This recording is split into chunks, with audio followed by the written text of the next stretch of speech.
Hey guys, welcome back to Bible Fun with the Dunns. Today we're studying Judges chapter 4. Let's get started. Okay, so today, me and John and the rest of our family, we're on location. Yeah. And so, yeah, like we're on a trip. Okay, that's what famous people say when they're somewhere. And you're famous. So, okay. All right, so we're reading Judges chapter 4, and this is one of those chapters we told you a couple of days ago that in the book of Judges, it gets pretty graphic. People die, people go to battle, and the Bible doesn't back up from telling you how all this stuff happens. So it's an interesting chapter. Yeah, it is violent. I want you to see how it begins. It says, the children of Israel again did evil in the sight of the Lord. And so they're in this cycle to where they'll serve God for a little bit and they'll go good until they don't have trouble anymore. And then they go bad. And so they're in these cycles. And it's a series of cycles, like little circles that make up a chain. It's all these same, they're doing the same stuff. I talked to somebody today and I was like, yeah, but don't you have some areas in your life, don't we all, that maybe we'll struggle with till we get to heaven? And sure, maybe we all do. In verse 3, it says, and the children of Israel cried out to the Lord. Can I tell you, this is a story of grace, because all throughout this book, God doesn't rescue his people because they're in the right place or they're doing the right things. That he doesn't rescue them because they are good. He rescues them because he is good. The struggles that they're going through are really hard, but they push them back to serving God. Charles Spurgeon, one of my favorite preachers, he's an old guy. He said like this. He said, I've learned to kiss the waves that throw me back on the rock of Jesus. So he's like picturing himself out in the ocean and the waves are throwing him on the rocks. He says, anything that makes me get back to God is my friend, even if it hurts. John, recap the story a little bit. Okay, so, what was his name? Jabin? Jabin started an army because they were going to a war with Sisera. And so Jabin says that the man will not win, and Deborah tells him. Oh yeah. We got Mom over here on the side coaching. So there was a prophet, or there was a judge, and her name was Deborah. And so she tells Jabin to get this army together, and he was like, yeah, I'll go, but I'll only go on one condition, if you go with me.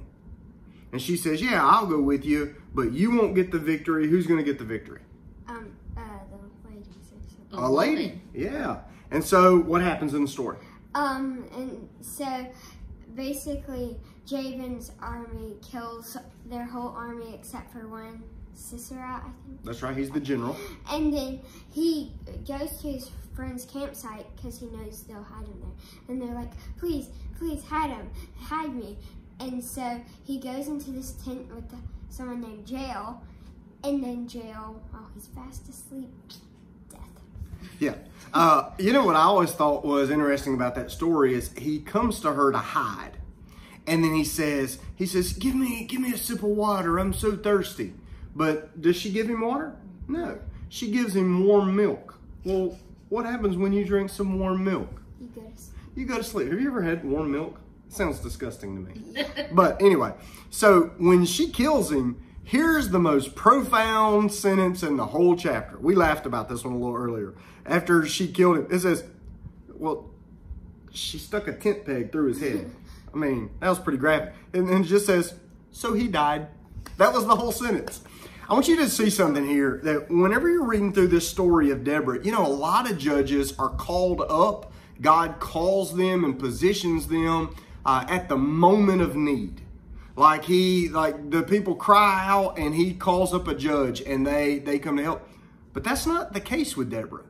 She has evidently been serving God and leading his people as a judge for years. So she's doing this in the whole meantime. And listen, the people are going crazy and they're living crazy and they're living sinful, but she's steadily faithful. Can I tell you? That's a tough woman. And by the way, when 10,000 people show up in verse 10 to join in this battle and they're gonna fight on God's side, Do you think they showed up because they trusted Barak, or did they get in there because they trusted Deborah? I'm gonna tell you what, they probably trusted her. When you keep reading, you'll also see that when the battle comes together, the Lord is constantly the one who ought to get the credit. Even here, like in verse 23, so on that day, God subdued Jabin. And then when you read like verse 7, and it says, and against you I will deploy Sisera, the commander of Jabin's army, with his chariot and his multitude at the river Kishon, and I will deliver him into your hand. Don't miss the fact that God was sending Barak and Deborah, but he was also sending Sisera.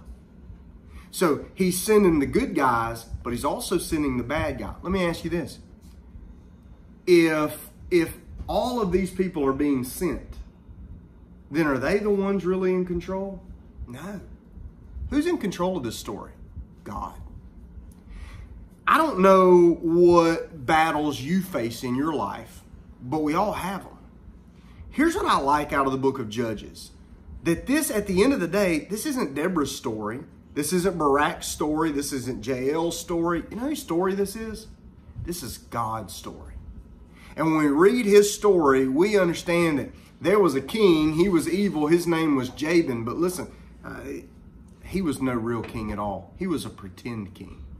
There was a real king in heaven who had a plan, and nobody was going to stop him. By the way, friends, you have a real king who loves you. And when you cry out to him, he can deliver you too. All right, keep reading, have fun with this book, and listen, it's okay to have a takeaway, it's okay to have a question, and it's okay to have one of those moments when you go, eee, that was crazy. Yeah, that's right. All right, have a great day, see you tomorrow. Bye. Bye.